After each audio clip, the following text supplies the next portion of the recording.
Selamat malam, Shalom. Malam Pak, Shalom. Jemaat yang saya kasih dalam Tuhan, sebelum kita akan berdoa bersama-sama, saya akan mengajak kita merenungkan firman Tuhan, masih tentang pelajaran doa Bapa kami. Sekarang pada bagian, datanglah kerajaan-Mu, jadilah kehendak-Mu di bumi seperti di surga. Ini kurang N ya. Nah, saudara-saudara, kalau kita cermati di Matius 6 ayat 9 sampai 13, kita temukan ada pembukaan relasional, ya, Bapa kami yang di sorga. Lalu ada 3 petisi yang berkaitan dengan Allah, dikuduskanlah namamu, datanglah kerajaanmu, jadilah kehendak-Mu. Lalu kita temukan ada 4 petisi atau permohonan yang berkaitan dengan kita manusia, ya. Berikanlah makanan kami, ampunilah kesalahan kami atau hutang kami, ya. Jangan bawa kami ke dalam pencobaan, lepaskanlah kami daripada yang jahat. Minggu lalu saya sudah jelaskan soal Bapa kami yang di sorga dan dikuduskanlah namamu, ya. Sudah 2 seri. Di seri yang ketiga ini saya mau ajak kita melihat datanglah kerajaanmu, jadilah kehendak-Mu di bumi seperti di sorga.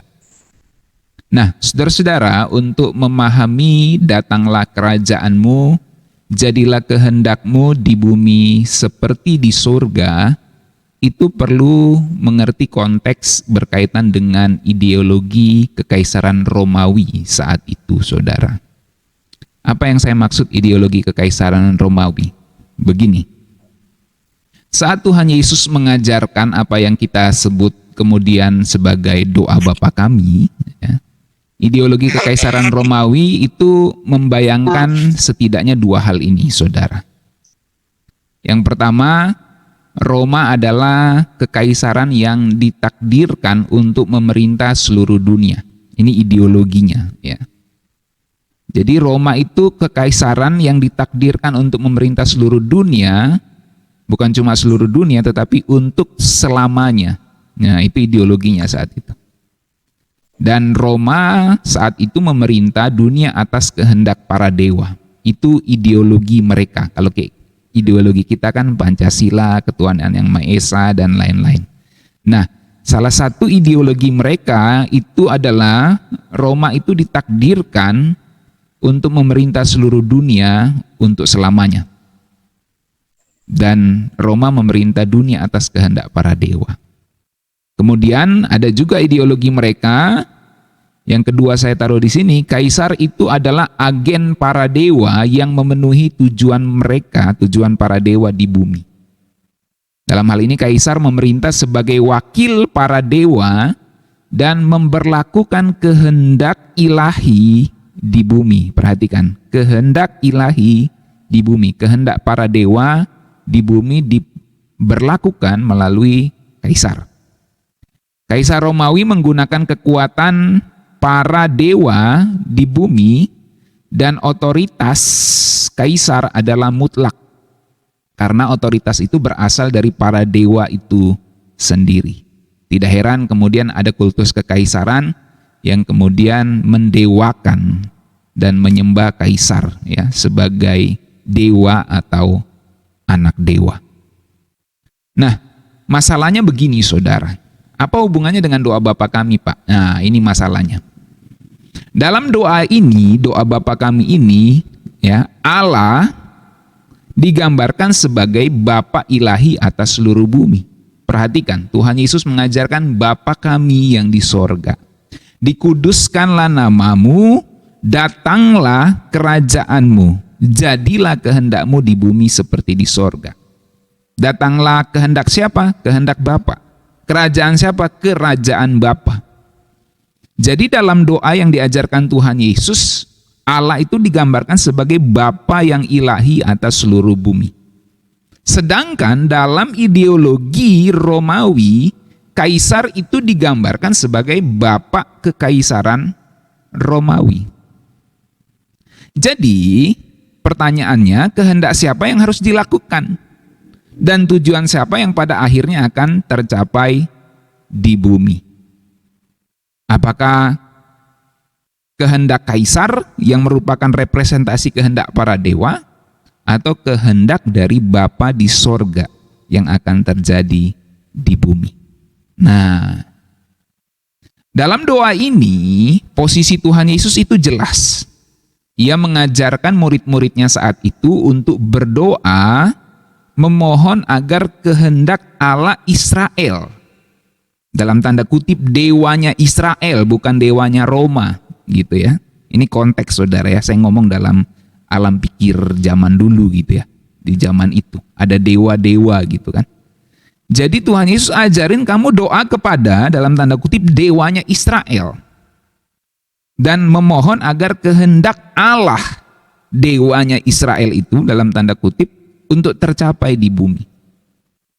Tuhan Yesus mengajarkan murid-muridnya meminta dalam doa agar kerajaan Allah, yang dalam bahasa Yunani Basileia itu, didirikan di bumi. Nah, memang ini kemudian dalam pengajaran soal kerajaan Allah ada yang mengatakan ini nanti digenapi dalam kerajaan 1000 tahun dan lain-lain. Nah, tapi saya tidak akan bahas ke sana, saudara ya. Ada yang mengatakan nanti kerajaan Allah itu secara fisik dan lain-lain. Saya tidak akan bahas ke sana. Tetapi yang pasti secara prinsip kerajaan Allah itu didirikan di bumi, itu sudah pasti. Dan itu kebenaran firman Tuhan. Ya. Nah, apakah dia berdiri secara fisik atau tidak itu persoalan lain yang tidak dibahas di sini. Ya. Jadi yang pasti secara prinsip kerajaan Allah di dalam doa Tuhan Yesus ini harus didirikan di bumi. Datanglah kerajaanmu, jadilah kehendakmu di bumi seperti di sorga. Nah, saudara-saudara, secara politis melihat konteks kekaisaran Romawi yang berkuasa saat itu, maka jelas secara implisit kerajaan Allah diharapkan menggantikan kerajaan Roma, kekaisaran Romawi saat itu. Ingat, Tuhan Yesus itu putra Yahudi, ya. Dia bagaimanapun melihat penderitaan bangsanya. Ya. Jadi kalau kita ingin memahami perkataan Tuhan Yesus, datanglah kerajaanmu, jadilah kehendakmu di bumi seperti di sorga, maka di dalam konteks kekaisaran Romawi yang sedang berkuasa saat itu, pengertian dasar adalah bahwa kerajaan Allah itu diharapkan menggantikan kerajaan Roma. Makanya gak heran murid-murid Tuhan Yesus tuh sampai Tuhan Yesus naik ke surga pun masih berharap pemulihan kerajaan Israel, bukan? Kapan engkau memulihkan kerajaan bagi Israel? Karena mereka masih berpikir fisik tuh. Karena memang mereka mengharapkan Roma ini kapan disingkirkan gitu. Kapan ini disingkirkan? Kamu kan sakti Tuhan Yesus. Kenapa kamu nggak singkirkan Roma? Gitu kira-kira bahasa sederhananya gitu. Jadi doa Tuhan Yesus ini secara implisit mengandung makna kerajaan Allah itu akan menggantikan kerajaan Roma pada konteks saat itu. Sekarang kan Roma sudah nggak ada kekaisarannya, ya, kota Roma ada. Nah, bukan kehendak kaisar sebagai pater patriae, itu bapak negara atau bapak tanah air. Ya. Yang terjadi itu yang terimplisit di dalam doanya Tuhan Yesus. Datanglah kerajaanmu. Artinya kerajaan Roma akan tersingkir pada konteks saat itu. Ya. Jadilah kehendakmu, bukan kehendak kaisar yang jadi, yang dikatakan mempunyai otoritas mutlak, yang dikatakan merupakan kehendak dari para dewa, gitu. Jadi bukan kehendak kaisar, para dewa yang diwakilinya, tetapi kehendak Allah, Bapa Israel itu yang terjadi. Nah, jadi sekarang saudara mulai melihat, saya ngajak saudara ini melihat doa Bapa kami di dalam relasinya antara bangsa Israel sebagai yang terjajah dengan Roma sebagai penjajah mereka. Gitu. Nah, ini menarik untuk kita simak bersama-sama.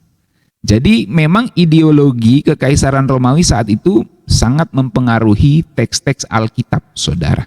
Maka untuk mendekati teks Alkitab kita mesti melihat latar belakang seperti ini. Nah, dalam hal ini saudara-saudara, doa yang Tuhan Yesus ajarkan itu bersifat radikal. Dalam pengertian, karena doa itu menawarkan visi alternatif, di mana kehendak dan keinginan Allah Israel harus dicapai di bumi, bukan kehendak kaisar dan dewa-dewa Romawi. Ingat, kehendak kaisar mewakili kehendak dewa-dewa Romawi. Jadi Tuhan Yesus tuh pengajarannya ya sangat radikal bagi orang-orang di sekitarnya yang mengerti ideologi kekaisaran Romawi saat itu. Kalau bagi kita mungkin tidak terlalu radikal karena kita tidak hidup di nuansa ideologi kekaisaran Romawi. Gitu. Tapi bagi orang-orang zaman itu ini pengajaran yang radikal karena menawarkan visi alternatif. Ya, nggak heran sampai Tuhan Yesus juga disalib. Ya, karena celah-celah itu yang digunakan untuk menyalibkan dia. Walaupun Pilatus mengatakan saya tidak mendapati kesalahan padanya. Tetapi karena desakan, maka Tuhan Yesus akhirnya disalib. Ya. Jadi memang pengajaran Tuhan Yesus itu dalam konteks ideologi kekaisaran Romawi itu sangat radikal, ya, karena menawarkan visi yang berbeda dengan visi kekaisaran Romawi. Jadi datanglah kerajaanmu, jadilah kehendakmu di bumi seperti di sorga, itu menunjukkan bahwa kerajaan Allah tidak terbatas pada lingkup surgawi saja, heavenly sphere, ya. Dalam lingkup surgawi nggak terbatas pada saat itu, pada lingkup itu, tetapi kerajaan Allah itu juga sampai ke bumi. Karena saudara mesti mengerti, alam pikir saat itu kalau berhubungan dengan yang ilahi, para dewa itu tempatnya di Ouranos, di atas, saudara ya. Sesuatu yang di atas. Dalam hal ini ketika Tuhan Yesus mengajarkan jadilah kehendakmu yang di atas sana, di sorga, seperti di bumi, maka lingkup kerajaan Allah itu bukan hanya lingkup surgawi di atas Ouranos, tapi juga di bumi. Dengan kalimat datanglah kerajaanmu, jadilah kehendakmu di bumi seperti di sorga, Tuhan Yesus mengajarkan setidaknya dua hal ini. Pertama, setiap orang yang berdoa menjadi peserta aktif dalam pemerintahan Allah di bumi. Saya ulangi, dengan doa datanglah kerajaanmu, jadilah kehendakmu di bumi seperti di sorga, Tuhan Yesus mau ajarkan bahwa setiap kita yang berdoa menjadi peserta aktif dalam pemerintahan Allah di bumi. Dan yang kedua, Tuhan Yesus mau ajarkan bahwa bukan kaisar yang dipercaya sebagai agen kehendak para dewa saat itu, tapi setiap orang yang berdoa kepada Bapa di sorgalah yang menjadi agen kehendak Allah di bumi. Jadi datanglah kerajaanmu, jadilah kehendakmu, dan hendaklah engkau berdoa seperti itu, kata Tuhan Yesus, maka engkau sedang diundang untuk menjadi peserta aktif. Dan engkau diundang untuk menjadi agen kehendak ilahi di bumi. Ingat, kaisar itu representasi kehendak para dewa di bumi dalam ideologi kekaisaran Romawi.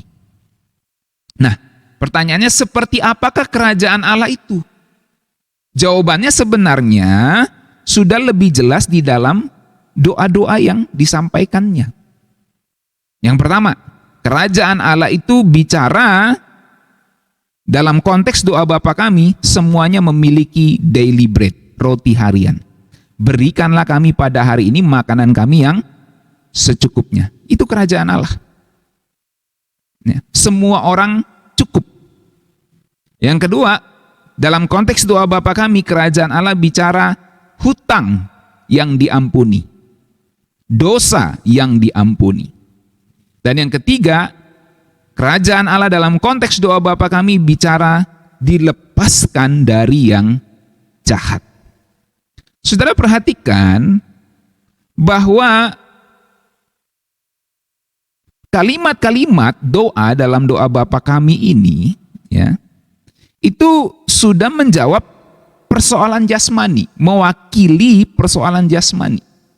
Urusan perut, berikanlah kami pada hari ini makanan kami yang secukupnya. Ya, orang bisa jadi teroris gara-gara urusan perut. Orang bisa kerusuhan gara-gara urusan perut, saudara. Jadi urusan perut itu penting. Ya, makanan itu penting sekali, vital di dalam kehidupan manusia selama di bumi ini. Dan Tuhan Yesus mengatakan, berikanlah kami pada hari ini makanan kami yang secukupnya. Maka kerajaan Allah itu menjawab persoalan itu. Urusan perut, ekonomi, relasi. Ampunilah kami akan kesalahan kami, seperti kami juga mengampuni orang yang bersalah kepada kami. Ini relasi, saudara. Persoalan relasi yang diselesaikan oleh pelayanan kerajaan Allah. Dan persoalan rohani sudah jelas pasti. Ampunilah dosa kami. Itu juga bicara soal rohani, dosa yang hanya bisa diselesaikan oleh datangnya kerajaan Allah. Tidak bisa diselesaikan oleh kekaisaran Romawi, itu dosa. Tapi diselesaikan dengan datangnya kerajaan Allah. Persoalan dilepaskan dari cengkraman dan godaan iblis. Lepaskanlah kami daripada yang jahat. Siapa yang bisa melepaskan itu? Hanya kuasa Tuhan Yesus, saudara. Dan inilah pelayanan yang kemudian digenapi atau dimulai dan terus digenapi di dalam pelayanan Tuhan Yesus dan murid-muridnya. Kerajaan Allah yang dibawa dalam pelayanan Tuhan Yesus sudah mulai menyelesaikan persoalan-persoalan ini. Tidak heran kalau saudara jeli lihat Injil, Tuhan Yesus bilang apa? Sesungguhnya kerajaan Allah sudah datang kepadamu. Ketika aku mengusir iblis, roh-roh jahat dengan kuasa Allah, sesungguhnya kerajaan Allah sudah datang kepadamu. Kenapa? Lepaskanlah kami daripada yang jahat. Itulah bagian datanglah kerajaanmu, jadilah kehendakmu di bumi seperti di sorga. Dalam hal ini Tuhan Yesus menempatkan dirinya ketika melayani orang-orang itu sebagai agen kerajaan Bapa di bumi yang sedang berjalan, yang sedang melaksanakan jadilah kehendakmu di bumi seperti di sorga. Nah, sekarang Tuhan Yesus meneruskan pelayanan kerajaan Allah itu. Datanglah kerajaanmu, jadilah kehendakmu di bumi seperti di sorga itu. Pelayanan itu diteruskan melalui murid-muridnya. Karena dia sudah naik ke sorga. Dan dia mengutus murid-muridnya ke segala bangsa di bumi. Supaya tergenapi secara sempurna, datanglah kerajaanmu, jadilah kehendakmu di bumi seperti di sorga. Jadi dengan mengajarkan doa Bapa kami, Tuhan Yesus sesungguhnya sedang mengundang kita untuk menjadi agen partisipatif dari kehendak Allah di bumi. Agen yang berpartisipasi di dalam kehendak Allah terjadi di bumi seperti di sorga. Tuhan mau kita bekerja sama dalam pekerjaan Allah yang sedang berlangsung di bumi ini. Jadi doa ini sebenarnya menampilkan kerjasama antara manusia dengan yang ilahi. Ada sinergi di situ, saudara. Tuhan Yesus mengutus murid-muridnya. Dan Tuhan Yesus sendiri pelayanannya adalah pelayanan jadilah kehendakmu di bumi seperti di sorga. Dia memberi makan 5.000 orang lebih. Dia melepaskan orang dari roh-roh jahat. Dan dia mengampuni dosa manusia. Dan sekarang pelayanan pendamaian itu, kata Rasul Paulus, diteruskan kepada kami, kepada kita semua orang-orang pilihannya. Maka kita ini adalah agen-agen kerajaan Allah di bumi ini untuk menggenapi doa Bapa kami itu, saudara. Kembali secara politis, sebenarnya doa itu menyinggung kaisar yang dianggap oleh masyarakat umum saat itu sebagai pembawa kehendak para dewa. Dengan doa, jadilah kehendakmu di bumi seperti di sorga, Tuhan Yesus mau menegaskan bahwa orang percaya kepadanya lah yang disebut sebagai agen kerajaan Allah yang membawa kehendak Allah di bumi, bukan kaisar. Bukan kaisar dalam konteks saat itu. Tuhan Yesus mau kasih tahu, bukan kaisar pembawa kehendak Allah, kehendak para dewa di bumi itu. kehendak Allah dalam hal ini di bumi. Tetapi kalianlah, dengan aku mengajarkan ini, kalianlah pembawa kehendak Allah di bumi. Makanya dari awal Bapa kami, bukan Bapakku, Bapa kami. Ini bicara komunal. Kamu semua adalah agen-agen pembawa kehendak Allah di bumi seperti di sorga. Kalau ideologi kekaisaran Romawi, hanya kaisar pembawa kehendak Allah, kehendak dewa para dewa Romawi di bumi. Sekarang Tuhan Yesus secara visioner mengajukan visi alternatif, mengajukan sebuah pengajaran yang berbeda dengan ideologi kekaisaran Romawi. Bahwa kamulah agen-agen, kamulah pembawa kehendak Allah di bumi itu. Dan dia sudah mencontohkan di dalam pelayanannya, dan dia meneruskan pelayanan itu kepada kita. Jadilah kehendakmu di bumi seperti di sorga. Pertanyaannya sekarang gini, saudara. Apakah kita agen kerajaan Allah yang melaksanakan tugas kita membawa kehendak Allah di bumi? Atau kita agen yang membelot, yang justru membawa kehendak musuh Allah di bumi? Kalau dalam film-film agen rahasia gitu, biasanya agen itu bisa jadi membelot. Ya, misalnya agen Amerika diutus ke Rusia, lalu dia membelot, mengkhianat. Membelot tuh berkhianat gitu ya.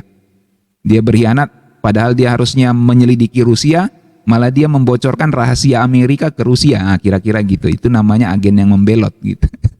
Nah, kalau kita orang yang percaya kepada Tuhan Yesus, kita ini agen yang melaksanakan tugas membawa kehendak Allah di bumi. Apakah kita agen yang sudah melaksanakan tugas kita? Atau kita agen yang justru membelot, melaksanakan kehendak musuh Allah, melaksanakan kehendak daging kita, kehendak roh-roh jahat, kehendak iblis, kehendak setan, malah kita lakukan bukan kehendak Allah yang mengutus kita sebagai agen-agennya. Jadi ketika kita berdoa, Bapa kami yang di sorga, dikuduskanlah namamu, datanglah kerajaanmu, jadilah kehendakmu di bumi seperti di sorga. Sesungguhnya kita sedang diingatkan bahwa kita punya relasi yang intim dengan Dia, bahwa kita harus menghormati Dia, dan kita diingatkan bahwa kita adalah agen kerajaan Allah. Apakah kita sudah melaksanakan tugas kita? Menjadikan kehendak Allah itu terjadi di bumi melalui kehidupan kita. Semoga renungan ini akan mengingatkan kita semua, dan saudara dapat terus mengembangkan renungan ini di dalam kehidupan kita sehari-hari. Saya ajak kita berdoa bersama-sama. Kita doa Bapa kami, ya. Bapa kami yang di sorga, dikuduskanlah namamu, datanglah kerajaanmu, jadilah kehendakmu di bumi seperti di sorga. Berikanlah kami pada hari ini makanan kami yang secukupnya, dan ampunilah kami akan kesalahan kami, seperti kami juga mengampuni orang yang bersalah kepada kami. Dan janganlah membawa kami ke dalam pencobaan, tetapi lepaskanlah kami daripada yang jahat. Karena Engkaulah yang punya kerajaan dan kuasa dan kemuliaan sampai selama-lamanya. Amin. Tuhan Yesus berkati kita sekalian. Shalom.